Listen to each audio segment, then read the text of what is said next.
Bismillahirrahmanirrahim. Assalamualaikum warahmatullahi wabarakatuh. Selamat sore rekan-rekan semuanya. Sore hari ini KPK bersama Bareskrim Mabes Polri akan menyampaikan terkait dengan kegiatan bersama tangkap tangan ya, dugaan korupsi, penerima hadiah atau janji terkait dengan pengurusan promosi jabatan di pemerintahan Kabupaten Nganjuk, Jawa Timur.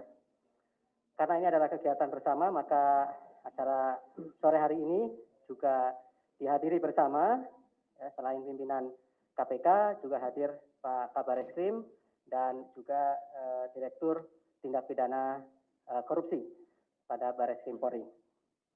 Nanti akan disampaikan beberapa hal baik oleh pimpinan KPK maupun dari Pak Kabar Eskrim terkait dengan perkembangan penanganan perkara dimaksud ya.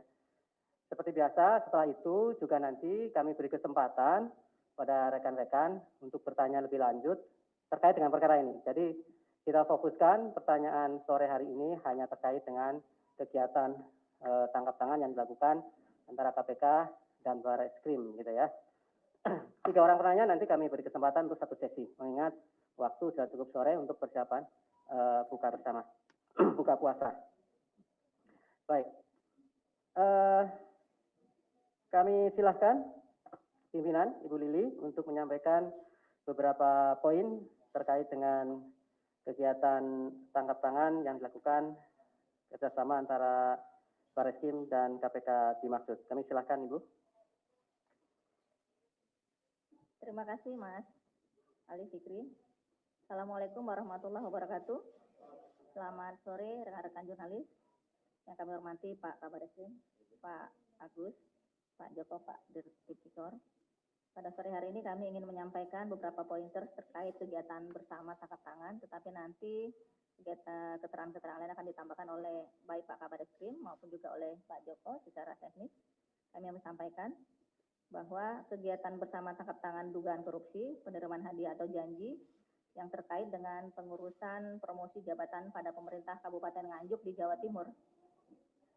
Sejak akhir Maret 2021 dapat kami sampaikan, KPK menerima laporan adanya dugaan penerimaan hadiah atau janji yang terkait dengan pengisian jabatan pada perangkat desa dan camat pada lingkungan pemerintah Kabupaten Nganjuk di Jawa Timur. Lalu kemudian tim pengaduan masyarakat KPK menindaklanjuti laporan masyarakat sebagaimana dimaksud.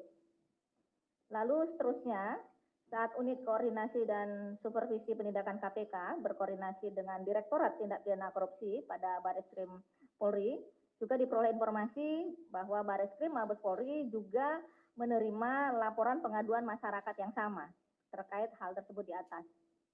Dan untuk menghindari adanya tumpang tindih laporan pengaduan masyarakat ini, maka dilakukan koordinasi antara KPK dengan Bareskrim Mabes Polri. Itu ada sebanyak 4 kali dan bersepakat bahwa akan dilakukan kerjasama untuk menindaklanjuti laporan masyarakat yang dimaksud, baik mulai terkait dengan pengumpulan bahan keterangan atau full bucket maupun pada kegiatan penyelidikan. Dan Bareskrim Mabes Polri juga KPK akan melakukan penyelidikan di mana KPK akan support penuh informasi dan juga data-data kepada tim Bareskrim terkait dengan kasus di atas. Dan pelaksanaan kegiatan di lapangan juga dilakukan bersama-sama dengan tim gabungan KPK dan juga Bareskrim di Mabes Polri. Penyelesaian penanganan perkara ini akan dilakukan oleh Direktorat Tindak Pidana Korupsi Bareskrim Mabes Polri. Penyelidikan kasus ini oleh KPK dan juga bersama Bareskrim Mabes Polri dilakukan sejak pada sekitar bulan April 2021 dan kronologinya tangkap tangan ini dapat kami sampaikan. Pada hari Minggu, 9 Mei 2021, tim gabungan KPK dan Bareskrim Mabes Polri mendapatkan informasi akan adanya penyerahan uang oleh pihak-pihak terkait dalam proses pengisian jabatan pada perangkat desa dan camat di jajaran pemerintah Kabupaten Nganjuk, Jawa Timur. Tim gabungan ini kemudian menindaklanjuti dan kemudian selanjutnya mengamankan 4 orang camat pada wilayah Kabupaten Nganjuk beserta dengan barang bukti uang. Dan setelah dilakukan permintaan keterangan, Maka diperolehlah fakta bahwa dugaan penerimaan sejumlah uang itu dikumpulkan atas arahan dari Bupati Nganjuk. Tim gabungan juga menemukan fakta ada beberapa dugaan para camat juga telah menyerahkan sejumlah uang kepada Bupati Nganjuk melalui ajudannya. Dan selanjutnya juga tim gabungan KPK dan Bareskrim Mabes Polri mengamankan Bupati Nganjuk untuk dilakukan pemeriksaan lebih lanjut. Dan untuk efektivitas dan percepatan dalam penyelesaian perkara yang dilanjutkan itu oleh Direktorat Tindak Pidana Korupsi pada Bareskrim Mabes Polri, tentu KPK akan melakukan supervisi sesuai dengan kewenangan yang dimiliki oleh KPK. Dan sinergi antar aparat penegak hukum akan terus dilakukan dalam rangka penegakan hukum pemberantasan tindak pidana korupsi.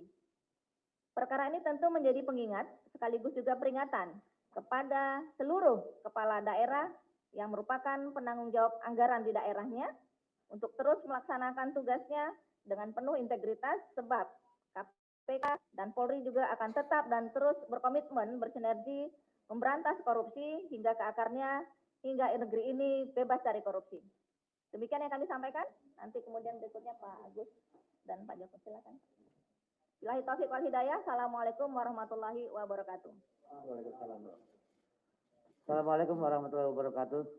Terima kasih Bu Lili, rekan-rekan media sekalian, bahwa komitmen jajaran kepolisian bersama dengan KPK untuk meningkatkan sinergi dan kerjasama dalam rangka penanggulangan tindak pidana korupsi, sebagaimana apa yang sudah diuraikan oleh Ibu Lili sebagai komisioner KPK di dalam menangani tindak pidana korupsi. Tentunya informasi yang kita peroleh sumbernya bisa sama, Bu. Sumbernya bisa sama, yang menginformasikan tentang berbagai kejadian di wilayah yang tentu saja ini selalu kita komunikasikan antara jajaran kepolisian dengan KPK, sehingga khusus penanganan tindak pidana korupsi dalam kaitan dengan jual beli jabatan di lingkungan Kabupaten Nganjuk, tentunya ini juga sudah tadi diuraikan oleh Ibu Lili Pintauli bahwa ini sudah melalui tahapan-tahapan koordinasi, komunikasi, kemudian sharing informasi. Kemudian pada hari Minggu yang lalu, 3 personel KPK dengan 11 anggota dari Bareskrim Polri bersama-sama melaksanakan kegiatan tindak lanjut atas semua informasi yang sudah terkumpul dengan untuk melakukan operasi tangkap tangan terhadap Bupati dan perangkat-perangkat yang terlibat di dalam jaringan ini. Saya persilakan kepada Pak Joko untuk menjelaskan secara detail tentang rangkaian kegiatan keberangkatan tanggal hari Minggu yang lalu sampai dengan keberhasilan pengungkapan yang terjadi. Saya persilakan. Terima kasih. Terima kasih Pak Kabah, Bu Lili, Pak Ali Fikri, dan teman-teman sekalian. Izinkan saya mencoba menyampaikan informasi berkaitan dengan koordinasi yang dilakukan oleh teman-teman KPK dengan Direktorat Tindak Pidana Korupsi. Yang tadi disampaikan koordinasi adalah bahwa dalam konstruksinya atau dugaan dalam penyelidikannya pada saat tanggal 13 April dan tanggal 16 April ada 2 penyelidikan yang dilakukan. Yang pertama 13 April adalah oleh teman-teman KPK dan 16 April oleh Direktorat Tindak Pidana Korupsi. Dugaannya apa? Dugaannya adalah ada dugaan waktu yang kita terima informasi awal adalah jual beli jabatan. Maka untuk menindaklanjuti dari koordinasi yang dimaksud tadi, dengan 2 sprindik tanggal 13 April dan 16 April, maka kita melakukan komunikasi intens, kemudian pendalaman dengan intens, maka kita bersama-sama mengkoordinasi berangkat kepada objek dan subjek yang dimaksud di Kabupaten Nganjuk. Kemudian perlu disampaikan bahwa pada hari Minggu yang tadi juga sudah disampaikan Bu Lili dan Pak Kabar Eskrim, bahwa pada tanggal 9 Mei 2021 sekira pukul 19, tim gabungan yang terdiri dari Direktorat Tindak Pidana Korupsi dan KPK telah mengamankan Bupati Nganjuk atas nama NRH dan beberapa camat dari jajaran Kabupaten Nganjuk dalam dugaan tindak pidana korupsi berupa penerimaan hadiah atau janji kepada pegawai negeri atau penyelenggara negara untuk berbuat atau tidak berbuat sesuatu yang bertentangan dengan kewajibannya terkait pada pengisian jabatan di lingkungan pemerintah Kabupaten Nganjuk, Jawa Timur. Rangkaian dari kegiatan tersebut dilanjutkan dalam penyelidikan, maka Direktorat Tindak Pidana Korupsi Bareskrim Polri telah melanjutkan proses penyidikan dari penyelidikan dimaksud dengan persangkaan pasal 5 ayat 1, huruf A atau B, pasal 11, dan pasal 12B besar. Undang-Undang Nomor 31 Tahun 99 tentang Pemberantasan Tindak Pidana Korupsi sebagaimana yang diubah dan ditambah dengan Undang-Undang Nomor 20 Tahun 2001 tentang Pemberantasan Tindak Pidana Korupsi dengan junto pasal 55 ayat 1 ke 1 KUHP. Kalau dilihat dari ancaman hukuman pidana, kalau pasal ayat 1 pasal 5 ayat 1 huruf A atau B yang dimaksudkan di situ adalah pidana penjara paling singkat 1 tahun dan 5 tahun, dan atau pidana denda paling sedikit 500 juta rupiah, paling banyak 250 juta rupiah. Pasal 11 dengan ancaman pidana penjara paling singkat 1 tahun dan paling lama 5 tahun, dan atau pidana denda paling sedikit 500 juta dan paling banyak 250 juta rupiah. Dan pasal 12B besar, pidana penjara seumur hidup atau pidana penjara paling singkat 4 tahun dan paling lama 20 tahun. Dan pidana denda paling sedikit 200 juta rupiah dan paling banyak 1 miliar rupiah. Dalam konstruksi yang dimaksud dengan 3 pasal tersebut, dengan pasal 55 ayat 1 ke 1 KUHP, dalam perkara tersebut telah ditetapkan tersangka sebagai berikut. Saudara NRH, Bupati Nganjuk yang diduga sebagai penerima hadiah atau janji. Kemudian, Saudara Duk, Camat Pace, Edi Sri ES, Camat Tanjung Anom, dan sekaligus sebagai PLT Camat Sukomoro. HAR, Camat Berbek. Bambang BS, Camat Loceret. TBW, mantan Camat Sukomoro, sebagai pemberi. Dan Saudara MIM, Ajudan Bupati Nganjuk yang diduga sebagai perantara penyerahan uang dari para camat dimaksud kepada Bupati Nganjuk. Barang bukti yang sudah diperoleh atau diamankan dari berangkas pribadi Bupati Nganjuk sejumlah uang 647.900.000 rupiah. Kemudian 8 unit telepon genggam dan 1 buah buku tabungan Bank Jatim atas nama TBW. Perlu disampaikan di sini pada rekan-rekan sekalian adalah modus operandinya para camat memberikan sejumlah uang kepada Bupati Nganjuk melalui ajudan Bupati terkait mutasi dan promosi jabatan mereka, dalam hal ini para camat, dan pengisian jabatan di tingkat kecamatan di jajaran Kabupaten Nganjuk. Dan selanjutnya, ajudan Bupati Nganjuk menyerahkan uang tersebut kepada Bupati Nganjuk. Penyidikan akan dilanjutkan oleh penyidik Direktorat Tindak Pidana Korupsi Barreskrim Polri dengan dukungan dan kerjasama dari teman-teman KPK. Sementara itu, terima kasih. Baik, terima kasih pimpinan Bu Lili, Pak Kaba, dan juga Pak Direktur Tipikor Barreskrim Polri. Pada kesimpulannya tadi, kegiatan tangkap tangan bersama tersebut kemudian kegiatan penyidikannya dilanjutkan ya oleh Direktorat Tindak Pidana Korupsi Barreskrim Mabes Polri.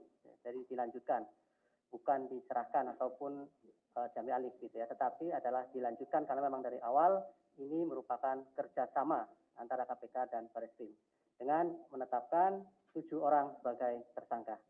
Baik, kami silakan 3 orang penanya, silakan. 1, 2, sebelah kiri atas ada? 2 dulu ya. Baik, silakan Mas Yogi ya. Ya, makasih, saya Yogi dari Kompas. Untuk ini bupatinya itu mematok harga untuk tiap jabatan itu berapa saja ya? Camat berapa, ketua desa berapa, mungkin kalau kepala dinas juga berapa gitu patokannya. Terus yang kedua, ini kan untuk KPK ini kasus jabatannya udah 7 kali ya kasusnya ya sama yang terbaru ini. Nah, kebetulan Bu Lili kan soal pencegahan juga. Nah, ini untuk pengawasannya agar hal serupa tidak terjadi bagaimana ya? Sudah. Makasih. Oke, Mas Yogi. Berikutnya di belakang, Mas. Coba tadi sebutkan nama, dari mana? Saya Fatan dari jpnn.com. Pertanyaannya sebenarnya hampir sama, tapi pertanyaan saya yang kedua mengenai supervisi ini. Kemarin disebutkan bahwa bersama apabila anggaplah ada suatu kasus yang diproses bersama, kemudian terjadi dissenting opinion mengenai teknis itu, apakah bagaimana sikap antara KPK dengan Barreskrim? Terima kasih, Mas Ali. Oke, satu ya terakhir ya. Oke, saya Tio dari Jawa Pos. Ini tadi kalau mendengarkan paparan dari pimpinan KPK dan pimpinan Barreskrim ini 13 April ini mulai lidik KPK, terus kemudian 16 April mulai lidik Barreskrim. Tapi ternyata di eksekusinya Barreskrim yang mengambil alih penyidikan. Ini kalau misalnya kita balik, yang membantu Barreskrim ini adalah KPK atau KPK membantu Barreskrim, ini perlu dijelas. Kalau lihat kronologinya ya. Terus kemudian untuk timnya di KPK ini kan beredar bahwa ada beberapa petugas KPK yang masuk daftar yang tidak lolos TWK itu. Nah ini apakah trikinya KPK sama Barreskrim untuk menghindari kasus ini agar tidak diperadilankan? Oke, terima kasih, itu aja. Terima kasih Mas Tio, Mas Yogi, Mas Fatan. Kami silakan Ibu ataupun Pak Kabareskrim.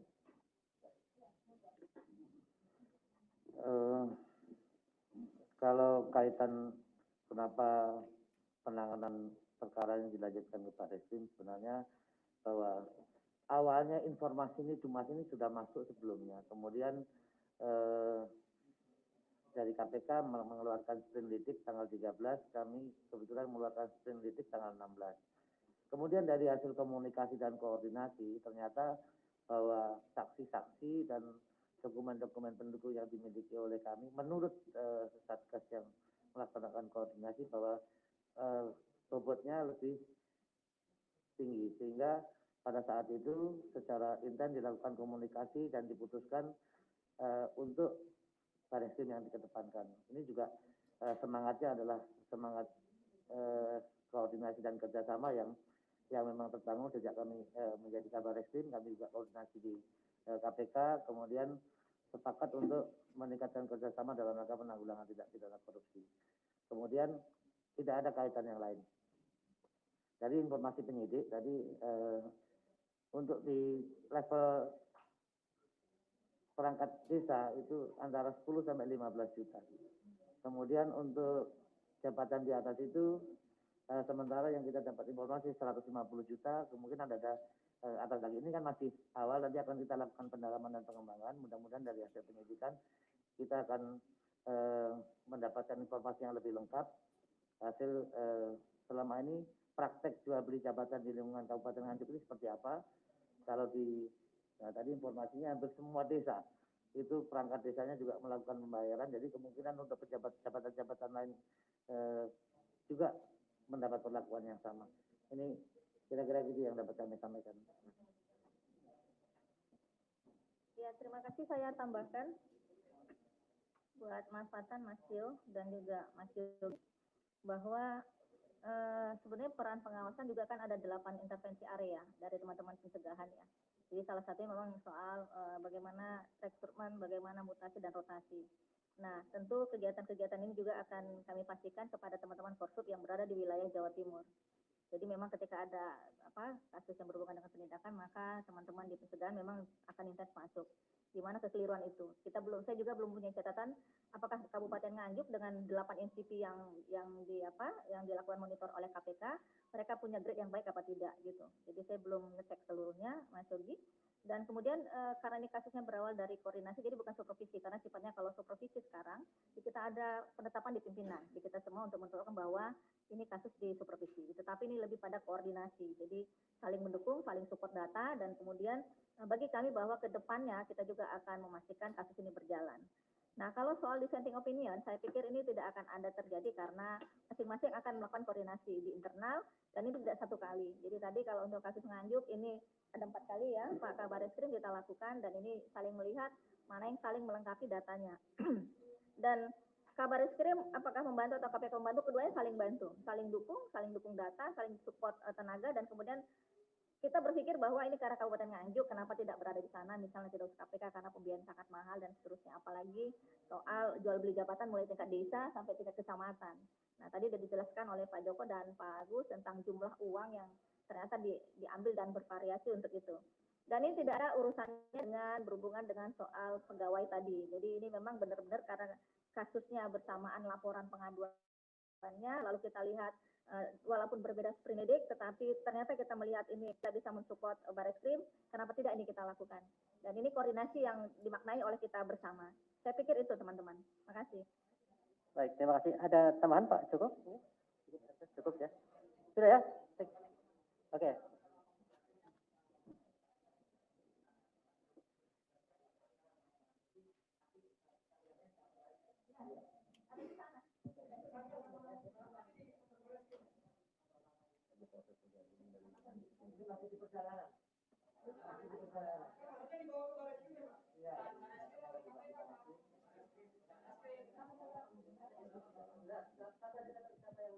Oke.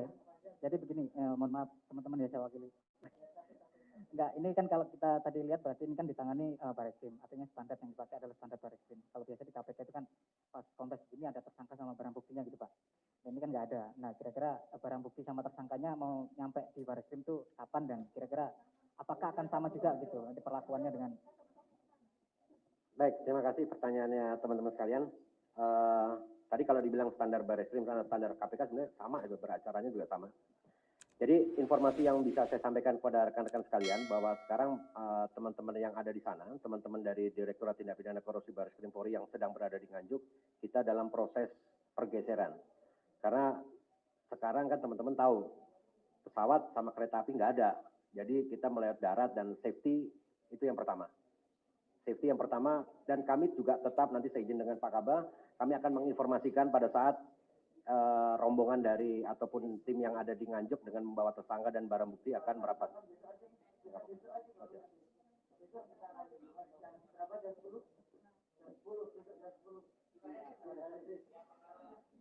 Oke ya, saya kira sudah jelas teman-teman ya, untuk acara tadi lanjutan besok ada di Bareskrim sekitar jam 10. Baik, terima kasih pimpinan Pak Kabah dan Pak Direktur Tipikor Bareskrim dan rekan semuanya. Assalamualaikum warahmatullahi wabarakatuh.